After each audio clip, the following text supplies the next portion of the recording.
हम में से कईयों को बचपन में ये जरूर सुनने को मिला होगा कि पैसे पेड़ पे नहीं उगते और अनफॉर्चुनेटली हमें पैसों के बारे में इससे ज़्यादा ना स्कूल में और ना कॉलेज में सिखाया जाता है।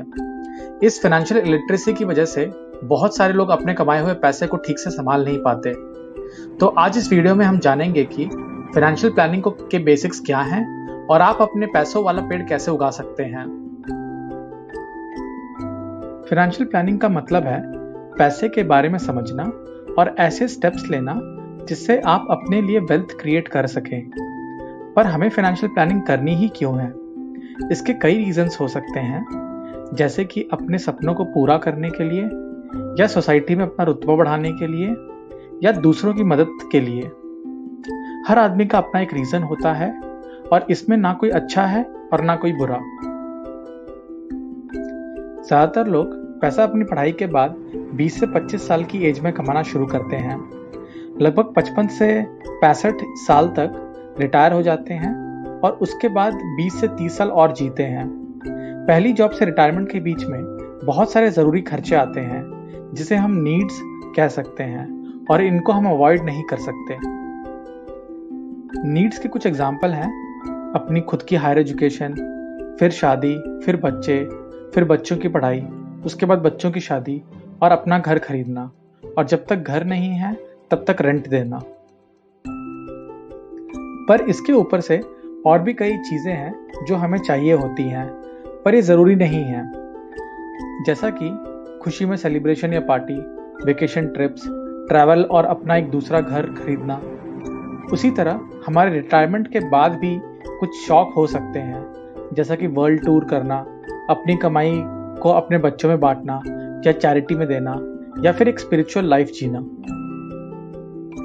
फिर आती हैं ऐसी चीजें जो हमारे कमाए हुए पैसे को ड्रेन करती हैं, जैसा कि मेडिकल खर्चे, सरकार का लगाया हुआ टैक्स, महंगाई और अपनी गलती से कोई फाइनेंशियल लॉस।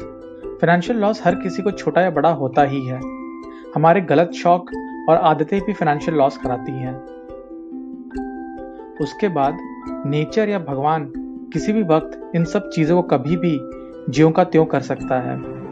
जैसा कि अगर आपको कोई परमानेंट डिसेबिलिटी हो जाए या फिर एक्सीडेंटल या अकस्मात निधन हो जाए।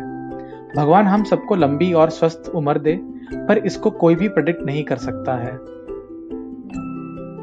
तो लाइफ की इन सब चीज़ों को पूरा करने और हैंडल करने के लिए हम सभी को फाइनेंशियल प्लानिंग आनी चाहिए। फाइनेंशियल प्लानिंग को समझने का सबसे आसान तरीका है एक पैसे वाला पेड़ या मनी ट्री को दिमाग में रख के सोचना। इस दुनिया में हर किसी का मनी ट्री अलग होगा, क्योंकि हम में से हर किसी की शुरुआत अलग होती है। कोई अमीर पैदा होता है तो कोई गरीब। वहीं हर किसी की हालात भी अलग होते हैं और उनके आसपास के माहौल भी।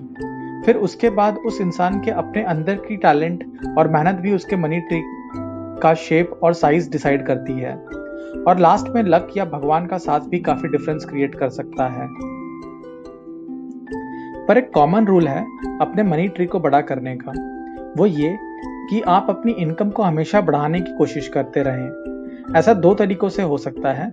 पहला ये कि आप अपनी जॉब में अच्छा करें और सैलरी लगातार बढ़ाते रहें, और दूसरा ये कि आप अपने लिए अलग अलग सोर्स ऑफ इनकम क्रिएट करते रहें, जैसा कि side business, blogging, rental income या और कोई दूसरी चीज। अब हम अपने मनी ट्री के जरिए फाइनेंशियल प्लानिंग समझते हैं। तो हमारे ट्री का सबसे इंपॉर्टेंट हिस्सा होता है उसके रूट्स या जड़। इसी की वजह से पेड़ बड़ा होता है और उसको बुनियाद मिलती है। हमारी फाइनेंशियल प्लानिंग में ये नेचर की अनहोनी से निपटने वाली चीजें हैं, जैसा कि अपने लिए एक लाइफ इंश्योरेंस लेना जिसमें कि एक्सीडेंटल डेथ और परमानेंट डिसेबिलिटी के ऑप्शंस हों। आपका इंश्योरेंस आपकी करंट इनकम का 10 से 20 गुना होना चाहिए। फिर आता है हमारे ट्री का तना या ट्रंक। ट्रंक हमारे ट्री को स्टेबिलिटी और स्ट्रक्चर देता है। इसी की वजह से ट्री अपने दम पे खड़ा रहता है। हमारे मनी ट्री के ट्रंक को मजबूत और सॉलिड करने के लिए हमें चाहिए कि हम सफिशिएंट इमरजेंसी फंड रखें, अपने लिए हेल्थ इंश्योरेंस लें, टैक्स की प्लानिंग करके सही तरीके से टैक्स बचाएं और अपने नुकसानों को करने से बचें या उसे कम से कम होने दें। अपने इमरजेंसी फंड को हमेशा एक कमर्शियल बैंक के सेविंग्स अकाउंट में रखें या उसकी एफडी करा के रखें, ताकि आपको जब भी जरूरत पड़े तब पैसा आपको मिल जाए। अब इमरजेंसी फंड आपकी मंथली इनकम से कितना बड़ा होना चाहिए, इसको समझते हैं। अगर आपके पेरेंट्स अमीर हैं और आपको सपोर्ट कर सकते हैं तो सिर्फ 1 या 2 महीने का। अगर आप इंडिपेंडेंट हैं बिना किसी सपोर्ट के तो 4 से 6 महीना। और अगर आप पे लोग डिपेंडेंट हैं तो 10 से 12 महीने का इमरजेंसी फंड रखें।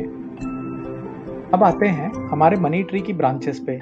इन ब्रांचेस या टहनियों पे ही फूल, पत्ते और फल उगते हैं और उनकी वजह से हमारे मनी ट्री की रीच बड़ी होती है। हमारे मनी ट्री की ब्रांचेस बनती हैं हमारे रियल और स्टेबल एसेट से, जो कि सेफली बढ़ते रहते हैं। इनमें आते हैं हमारे गवर्नमेंट स्कीम्स, जिस पे मैं ऑलरेडी वीडियो बना चुका हूँ, जैसे कि पीपीएफ, ईपीएफ और एनपीएस। अगर आपके पास घर है तो वो भी आपके मनी ट्री का ब्रांच है। फिर आते हैं हमारे मनी ट्री के पत्ते, फूल और फल। इनकी वजह से हमारे मनी ट्री को बड़ा आकार मिलता है और उसकी वैल्यू कहीं ज्यादा बढ़ जाती है। आपके स्टॉक्स, म्यूचुअल फंड या हाई ग्रोथ एसेट्स जैसे कि क्रिप्टो करेंसी में लगाए हुए पैसे आपके मनी ट्री का ये पोर्शन है।